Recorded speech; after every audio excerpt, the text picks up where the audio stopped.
Bonsoir à tous. Retour dans Église du Monde sur la Colombie. Il aura fallu 4 ans de négociations. Le 1er décembre, le Congrès colombien a ratifié l'accord de paix signé entre le gouvernement et les FARC, les forces armées révolutionnaires de Colombie. Le 2 octobre, un premier texte avait été rejeté par référendum. Il y a peut-être donc un espoir à nouveau de paix dans ce pays secoué par plus de 50 ans de guerre civile, même si on le sait, le chemin sera long. Alors à quelles conditions la reconstruction est-elle possible? Comment l'Église poursuit inlassablement sa mission en faveur de la paix? Eh bien, pour en parler, j'ai la joie d'accueillir le père Andrés Felipe Salazar Arbelaez. Père, bonsoir. Bonsoir, ça va? Merci d'être avec nous. Vous êtes colombien, vous vivez en France depuis 5 ans, vous êtes en mission pour le diocèse de Troyes, ordonné en 2009 pour le diocèse de Medellín. Vous avez passé 2 ans comme prêtre dans une paroisse du centre-ville et vous nous parlerez justement du quotidien, de ce que vivent les chrétiens et de votre mission. Et donc votre dernier séjour en Colombie, c'était il y a bientôt 2 ans, en janvier 2015. Alors rappelons que la Colombie est un pays immense qui fait 2 fois la taille de la France, qui compte environ 44 millions d'habitants. Ouais. La Colombie qui connaît l'un des conflits armés les plus anciens au monde, puisqu'il remonte aux années 50. Alors on revient sur cet accord, ça n'est pas le premier, puisque effectivement il y avait un premier texte qui a été rejeté par les Colombiens par référendum début octobre. Ce texte-là, là, il n'a pas été soumis à l'approbation populaire, mais au vote du Congrès. Et donc 130 députés sur 166 ont voté en faveur. Oui, c'est ça. Alors pour vous, Père, voilà, est-ce que c'est une bonne nouvelle? Comment est-ce que vous voyez les choses? C'est toujours une très bonne nouvelle de savoir qu'il y a un chemin de paix qui s'ouvre. Ça, c'est très intéressant, mais que ce n'est pas la paix qui arrive avec un traité. Voilà, ce n'est pas un accord qui va donner la paix au pays. L'absence de guerre n'est pas la paix, en tout cas. N'est pas la paix, donc ça, c'est clair. Ouais.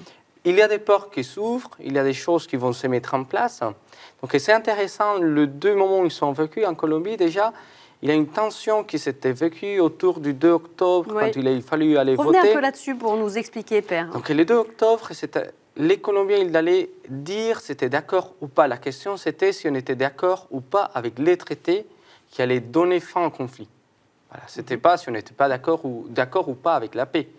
C'est une question qu'on ne se pose pas. La paix, on est toujours d'accord. Donc la question, est-ce qu'on était d'accord avec le texte?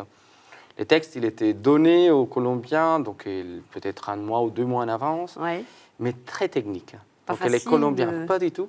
Donc 297 pages à lire, des personnes n'auront pas le temps de le lire. Donc ils sont rentrés dedans. Il y a eu donc 2 campagnes politiques très fortes qui sont établies. Donc une campagne pour le non et une campagne pour le oui. La campagne pour le non qui était lidérée par l'ancien président de la Colombie. Álvaro Uribe. Oui, c'est bien celui-là. Et la campagne pour le oui, pour le président actuel. Donc les 2, voilà, il a toute une polarisation, si vous voulez, de la conscience, à quoi il est engagé. Il a été rejeté. Il a été rejeté, mais il faut dire aussi qu'il a eu le pays, il était très divisé, et les personnes s'est méfiées énormément de cet accord. Pour quelle raison, en fait? Qu'est-ce qui a bloqué? Il y a beaucoup de choses. Je pense que déjà la figure du président. D'accord. La figure du président actuel, parce que c'est une personne qui n'a pas un accueil du peuple assez large. Donc ça a bloqué la corruption de tout ce qui est les dimensions politiques. La politique, c'est très corrupte en Colombie. Donc, corrompu. Tout corrompu, merci. Donc, et c'est là, ça n'a pas donné un élan aux personnes pour aller voter. On a eu 62% de personnes qui ne sont pas allées. D'abstention. Donc c'est énorme pour un pays. Donc c'est divisé. Donc sur ceux qui ont voté, il y a eu un 51, 52 pour le non et le reste pour le oui. Est-ce que ça veut dire que finalement les Colombiens sont assez désabusés par rapport à ce conflit, qu'ils ne croient plus ou qu'ils ne croyaient plus en la paix. Voilà. Est-ce que ça traduit quelque chose comme ça? Je pense que les personnes croient à la paix, Oui, mais ce qui était là manifesté, c'est que les personnes veulent la paix, mais pas à n'importe quel prix. d'accord. Il avait des prix, des choses qui n'étaient pas claires dans le traité, la manière comment on allait suivre ou intégrer les personnes qui faisaient partie des FARC. Donc, ce n'était pas clair la manière comment ça allait se faire, la manière comment ils allaient rentrer dans la politique, la manière comment les terres allaient être Intégrer travaillées oui. ou réparties après. Donc, il avait beaucoup de points sur Réintégrer les la société. intégrer. Et il avait en plus, il n'avait pas c'était pas un point clair, c'était pas un traité qui était clair pour les personnes pour la suite. D'accord. Donc, s'il n'y a pas un traité qui n'est pas clair, ça va entraîner un conflit qui est beaucoup plus long et ça va être pire. D'accord. On a déjà vécu quelque part ça. On le vit, je pense encore, des traités, des choses qui sont faites, parce qu'après, la violence qui est à la campagne se déplace à la ville. Vient vers les villes. Et donc, les personnes vivent ça. C'est peut-être ça qui peut expliquer aussi que le non a gagné dans les villes comme Medellín, Bogotá, les grandes villes. Voilà. Alors que les campagnes ont plutôt voté, appuyé le oui. Dans le oui, c'était surtout dans la campagne. Oui, Et dans des effectivement. zones qui sont directement peut-être Touchées plus par le touchées conflit. par ce conflit, donc qui en ont vu aussi les effets peut-être plus directement. Oui, mais à la ville, il y a aussi beaucoup de personnes qui sont venues en ville à cause du conflit. Donc, c'est des personnes qui ont vécu aussi directement le conflit là-bas. Donc, dire que les personnes qui ont été impliquées dans le conflit ont voté pour le non, tout simplement, c'est très, très complexe à Alors, on ne va pas comprendre. revenir, nous, sur le détail de cette histoire douloureuse que porte la Colombie. On en avait déjà parlé dans une précédente émission ici. Mais en tout cas, dans les grandes lignes, on comprend bien que voilà, ce pays a été gangréné et vit encore cette violence avec des groupes armés. Il n'y a pas que les FARC, il y en a d'autres. Les paramilitaires, les forces de l'État, tout ça voilà, s'affrontent avec des intérêts aussi économiques. Le narcotrafic, on y reviendra notamment. Et dans tout ça, comment est-ce que l'Église accompagne cette éducation à la paix? Comment est-ce qu'elle l'a fait aussi au travers de ces négociations? Voilà. Il y a, je pense, un travail qui s'est fait en 3 moments différents que l'Église fait. Déjà, un travail qu'on fait avant pour aider aux personnes qui ne sont pas encore parties du conflit d'une manière directe à prendre conscience pour ne pas rentrer là ou prendre les armes ou prendre parti d'un côté ou d'un autre. Donc on voit bien que C'est un ça a travail- vraiment intégré toute la culture Ça, du c'est pays. En fait. culturellement, Cette culture de la l'Église- violence, du Et là, conflit. oui, ça, on a été tous touchés. Je pense que des générations précédentes, beaucoup plus, et la génération actuelle aussi. Hein. Mais il a d'abord, je pense qu'il y a un travail pour que les personnes prennent conscience de ne pas se laisser... Happé par ça. Tout à fait. Voilà. Donc, il Les faut pas pères, vous rentrer- dites, on a tous été touchés, alors ça dit On a été quelque chose. tous touchés de manière Vous-même, directe. directement, vous pourriez dire que ça vous a J'ai affecté travaillé d'une dans manière ou d'une autre. ça, j'ai travaillé dans un quartier populaire pendant 2 ans. Oui.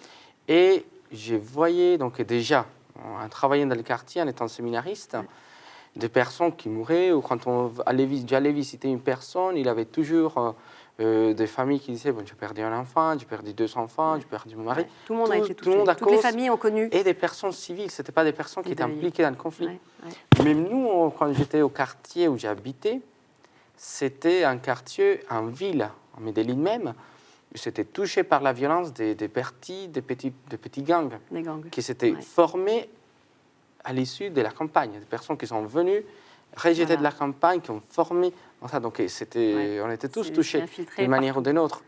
À la campagne aussi, il y a une époque où il ne fallait pas se déplacer. Donc le temps de vacances, c'était en ville, hein, il ne faut pas aller ailleurs. Ouais, c'était Parce dangereux. qu'on craignait vraiment de se faire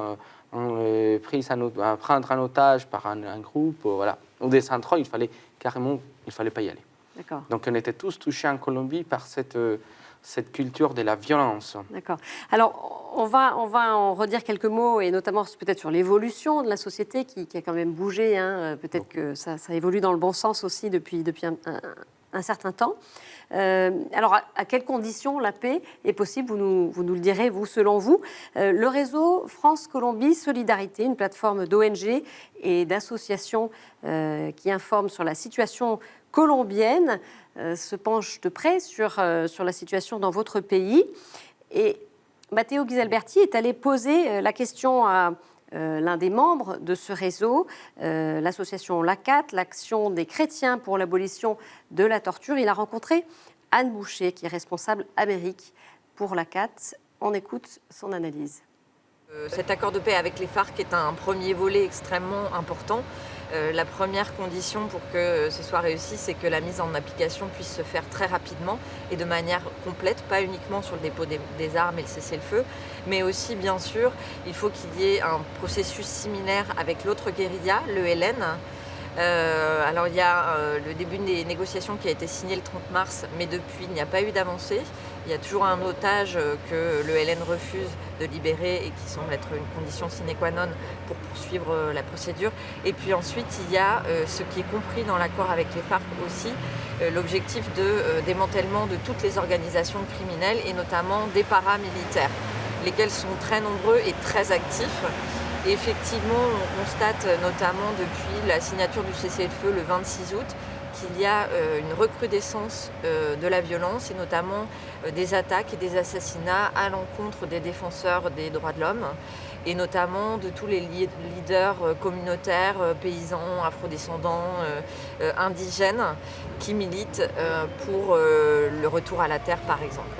Donc effectivement, il est impératif que très rapidement des actions soient entreprises par le gouvernement à ce niveau-là. Et notamment qu'il y ait la mise en place de la commission des garanties de sécurité qui est prévue dans l'accord avec les FARC. On le comprend bien, Père, la reconstruction, ça va être un chemin très long. Ah oui. Oui. À quelles conditions la paix est-elle possible de manière pérenne dans votre pays ? Déjà, je pense qu'il y a une condition sur laquelle il faut beaucoup travailler, c'est la restitution des terres aux paysans qui ont dû partir. Parce que ça va déjà... Ils ont été expropriés. Hein. Voilà, parce qu'il y a beaucoup. Oui. Beaucoup. Oui. Et ça va permettre d'intégrer ou faire un équilibre entre la violence que s'est vécue à la campagne et à la ville, parce que les personnes, en retrouvant sa terre, auront le moyen de vivre. Donc, il y a le taux de chômage qui va descendre, un petit peu, va baisser un petit peu. Il y aura aussi les personnes qui vont retrouver leurs racines et l'appartenance à une terre, qui pourront savoir vraiment d'où ils viennent, parce qu'en ville, ils n'ont pas de racines. Donc et ça, je pense que c'est la condition essentielle, c'est la restitution des terres. D'accord. Et c'est là où, d'ailleurs, les nouveaux accords, c'est beaucoup centré. Donc il y a beaucoup de terres qui vont être restituées, et maintenant, il y a un chemin clair à suivre par rapport à ça. D'accord. Donc c'est la première chose. Après, ça va entraîner ou va donner une suite assez intéressante par rapport à l'éducation, par rapport à des choses ponctuelles qui vont entraîner, qui vont créer le chemin d'une paix qui va s'établir de manière stable. Alors, mais ça prend du temps. Donc la première chose, c'est la restitution des terres. Ce n'était pas fait avec l'accord avec les paramilitaires. Maintenant, on regarde peut-être avec espoir ça. C'est un point nouveau là. Et signalons d'ailleurs que la feuille de route pour cet accord, c'est 15 ans. Donc il faudrait bien ça pour que la société commence à se... Si ce n'est pas plus. Parce que là, voilà. C'est peut-être un minima, on verra, mais on parle d'années, peut-être d'une génération ou plus. Plus d'une génération, je pense. Ouais, il y a déjà ça. Et il y a une autre chose qui était claire dans le nouveau accord, c'est qu'il y a beaucoup de choses qui donnent la possibilité de donner plus de temps. Donc il y a un temps qui est précisé, mais ils disent pour cela, on pourrait peut-être donner 300 de plus, 600 de plus, qu'on peut renouveler constamment pour vraiment établir quelque chose de clair et qui dure. À suivre. Donc, alors on va à présent s'intéresser à votre diocèse, Medellín. En quelques mots, est-ce que vous pouvez nous le situer ? Diocèse de Medellín, c'est au nord du pays, plus au nord. Et c'est un diocèse qui travaille avec 3 millions d'habitants. C'est un diocèse essentiellement constitué à la ville. En ville, il y a autour quelques villages qui appartiennent au diocèse. Un diocèse où il y a autour de 1000 prêtres, beaucoup de communautés religieuses, de religieux. C'est un diocèse où il y a un travail très fort avec la pastorale, le Caritas, tout le côté social, tout le côté... c'est très important, c'est très fort. Et c'est un diocèse qui, depuis peut-être 3 ou 4 ans, si ce n'est pas un petit peu plus, est rentré dans une mission. La mission qui était déjà lancée par Aparecida, c'était la mission 10 continents, voilà, 2007, qui est rentrée là-dedans. Ça a été travaillé. Et le nouveau... Une dimension missionnaire, c'est ça ? Une dimension missionnaire très forte. Oui.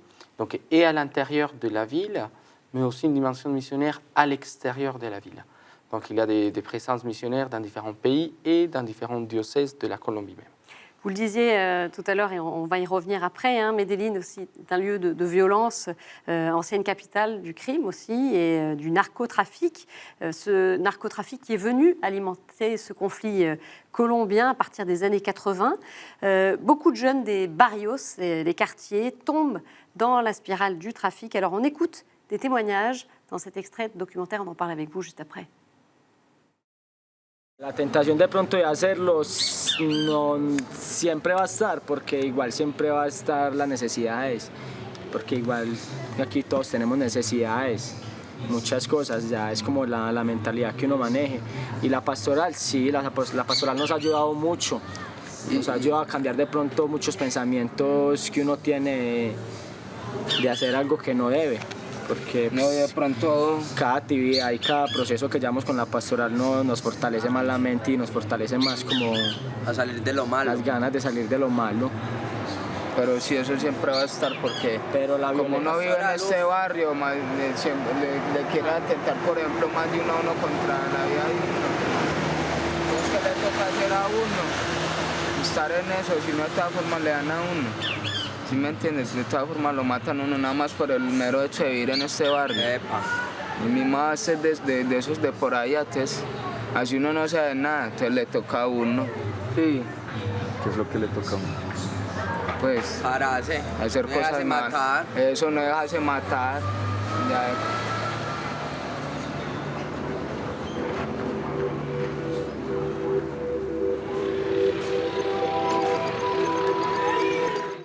Voilà un extrait de L'école du pardon, un beau documentaire que vous pouvez retrouver sur notre antenne et sur ktotv.com.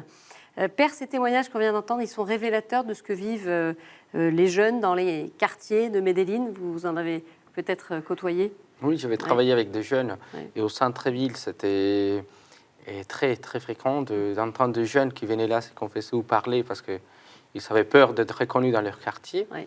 Ils venaient vous Ils voir. venaient voir le curé, le prêtre qui est en centre-ville parce que c'est un lieu de passage. Et c'est une violence qui était très, très forte aux années 80-90 et où des jeunes, c'est une manière, les jeunes s'impliquaient parce que c'était une manière d'avoir de l'argent de manière très simple. Bien sûr. Là, c'était- Est-ce qu'ils avaient vraiment le choix? On a l'impression, en les entendant, qu'ils sont un peu prisonniers d'un système. C'était prisonnier d'un système, beaucoup, beaucoup non. C'était D'accord. beaucoup qui sont rentrés là-dedans aussi pour simplement se venger de quelque chose qui était vécu. C'était être prisonnier d'une autre manière, mais il y avait d'autres possibilités aussi. C'était une époque où il y avait encore beaucoup plus de travail à côté, mais ça ne rapporte pas la même chose de travailler 2-3 heures et gagner beaucoup, de travailler toute une semaine pour un salaire qui ne rapporte pas vraiment beaucoup. Donc beaucoup de jeunes, ils sont rentrés là-dedans et ils s'étaient bien signalés, on a des besoins. Voilà, deux Ils besoins. venaient Voilà, si on a appeler à besoin de l'aide. quelque chose, voilà, c'est ça. Si on n'a pas, si on n'est pas aidé, on va chercher ce qui nous revient le plus simple. Donc les jeunes, ils sont rentrés là beaucoup parce qu'il n'y avait pas de travail, il n'y avait pas d'éducation, il n'y avait pas d'autres moyens de s'en sortir de ce qu'ils vivaient. Et comment vous Donc, les voilà. écoutiez, les aidiez, Père? La Est-ce qu'il y a première il y a des chose- choses qui peuvent les sortir de là? La première chose, je pense qu'il a toujours une écoute attentive. Il ne faut pas porter un jugement sur le jeune lui-même. Il y a des jeunes de 13, 14 ans qui avaient reçu, qui avaient déjà eu un chemin où ils savaient tuer du monde, donc étaient de tout petits jeunes. Hein, mais c'était compliqué parce que où ça, on va être tué aussi. C'est ça, Donc, c'est ce qu'ils disent là. donc la pastorale, c'est déjà écouter, essayer de diriger vers des associations qui peuvent les aider et à passer à vivre à notre quartier ou aller ailleurs, ou rentrer dans un centre. C'est de les reconduire sur un chemin qui va les permettre de voir qu'il y a quelque chose devant eux. Que ça ne s'arrête pas dans un conflit comme ceux qu'ils vivent, déjà dans les maisons parfois, mais qu'il y a quelque chose qui va au-delà de ceux qu'ils sont habitués à voir et entendre dans les quartiers. Donc la première chose dans la pastorale, c'est déjà une écoute attentive de ceux qu'ils vivent, pourquoi ils sont là, et deuxièmement, c'est essayer de conduire vers des associations qui peuvent les aider vraiment. Et ça, c'est le centre de la pastorale. Donc c'est une manière de s'aider à s'en sortir. Il ne faut pas imaginer que tous vivent ce chemin, dont il y a beaucoup qui qui ont été tués sur le chemin pour s'en sortir. Mais il y a aussi une création, il y a beaucoup d'idées chez les jeunes et ils trouvent aussi les moyens pour sortir de là. Et l'enjeu, en amont, c'est quoi? C'est l'éducation, C'est l'éducation.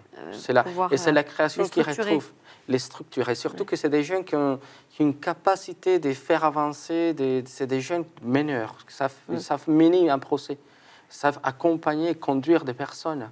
Mais c'était Il faut l'orienter conduit. différemment. C'est ça. Et quelle autre approche vous avez eue de ce diocèse, de ce centre-ville mélangé, comme vous disiez? Le centre-ville, il a une approche qui est essentielle et sur laquelle on se rend compte comment la ville elle avance, Oui. c'est la confession. La D'accord. confession, ça révèle beaucoup de choses dans tous les domaines. Et ça me permettait de me garder en lien avec des quartiers où je n'allais pas, parce que voilà, j'étais vraiment au centre-ville.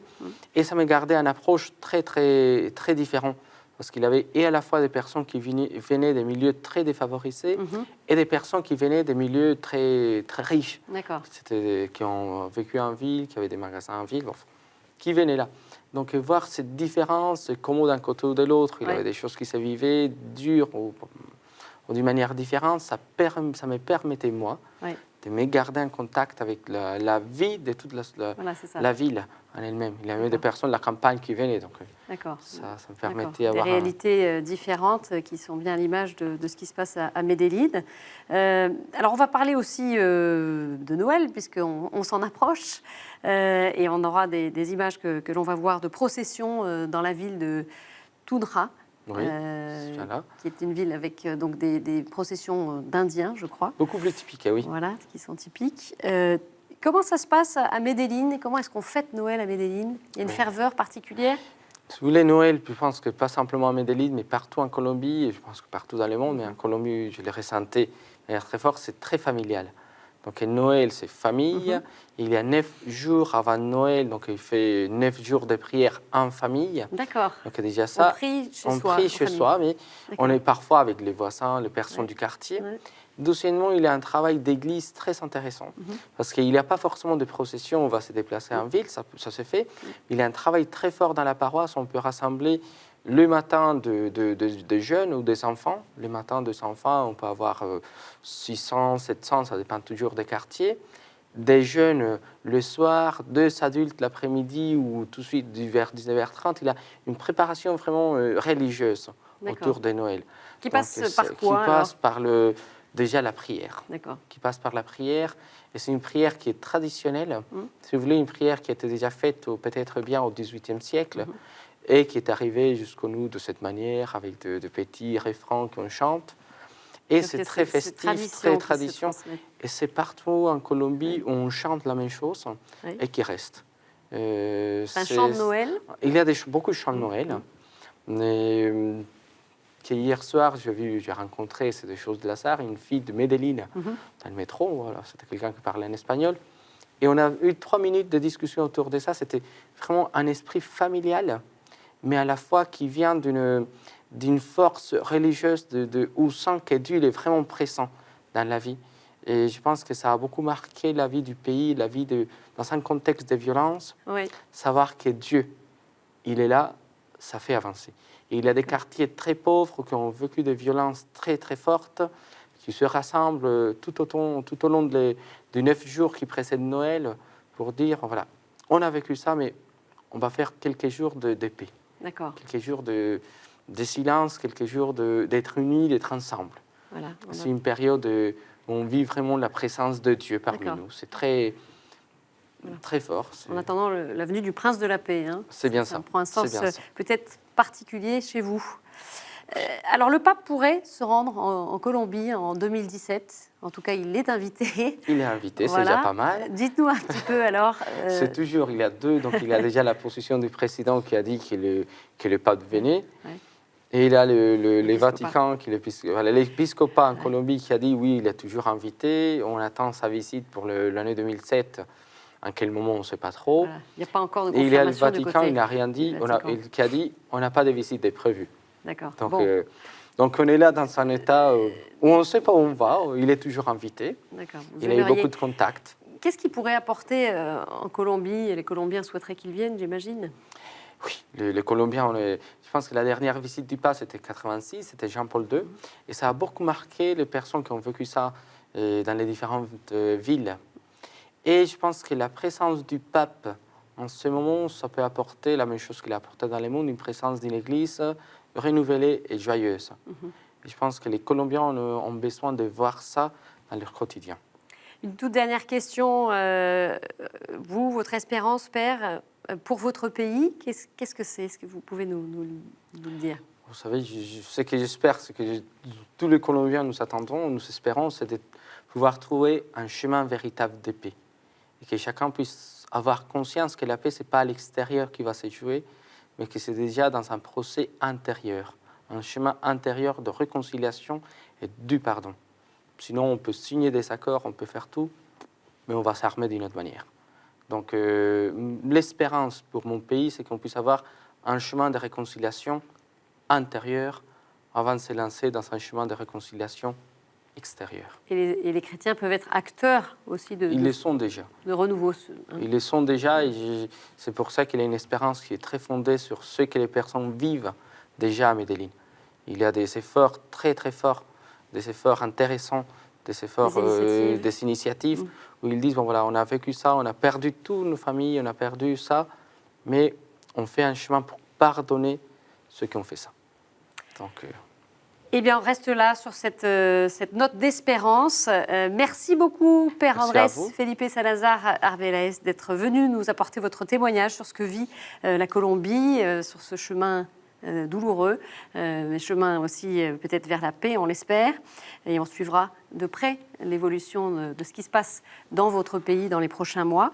Eh bien, vous pouvez revoir bien sûr cette émission sur notre site, nos réseaux sociaux. Très bonne soirée à tous. À mercredi prochain. Au revoir.